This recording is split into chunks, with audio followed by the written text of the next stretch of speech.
என்னுடைய நண்பர் ஒருத்தர் கேட்டார், யாரோ ஒருத்தர் சமூக வலைத்தளத்தில் பார்த்தேன் கத்தியில் கிழிச்சிருந்தாங்கன்னு சொல்லிட்டு. இப்போ நான் அதுக்கு கேட்டேன், நான் கத்தியில் கிழிச்சிருந்தா அவங்க எந்த மருத்துவமனையில் அனுமதிக்கப்பட்டாங்க? அப்போ அந்த சமூக வலைத்தில் வரக்கூடிய செய்தி, ஒருவர் ஒரு பாதிப்பு, ஒரு இரத்த காயம் ஏற்படுகிறது, ஒரு கத்தியில் கிழிச்சிடுறாங்கன்னு சொன்னால் ஏதாவது ஒரு மருத்துவமனையில், அரசு மருத்துவமனையோ தனியார் மருத்துவமனையோ ஏதாவது ஒரு இடத்துல ஒரு சிகிச்சைக்கு போயிருக்கணும்ல, போயிருக்கணுமா இல்லைங்களா? 41 பேருக்கு போஸ்ட்மார்ட்டம் வந்து எடுத்தீங்களே, அதில் எத்தனை பேருக்கு உடம்பில் கத்தியால் கிழிக்கப்பட்டிருந்ததுன்னு ரிப்போர்ட்டில் வந்தது?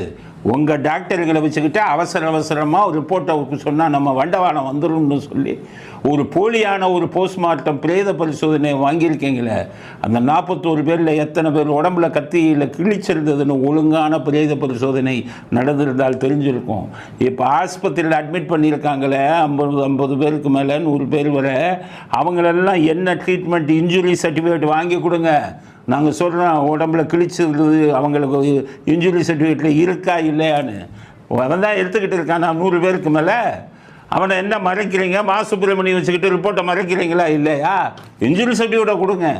எல்லாம் அரசாங்க ஆட்சி இவங்களை வச்சுக்கிறது. மந்திரியை சுப்பிரமணிய கூட்டியாந்து அந்த ஆள் அந்த சரியிலே ஜெயிலுக்கு போக வேண்டிய ஆள், அதில் தப்பிச்சுட்டு இங்கே வந்துக்கிட்டு இதை மாற்றி கொடுத்துட்டு நான் ஒன்றும் எங்கள் ஆளுங்க ஒன்றும் கத்தியில் கிழிக்கலை இதில் கிழிக்கலைன்னா அவங்க தான் சொல்கிறாங்களே பெண்கள்.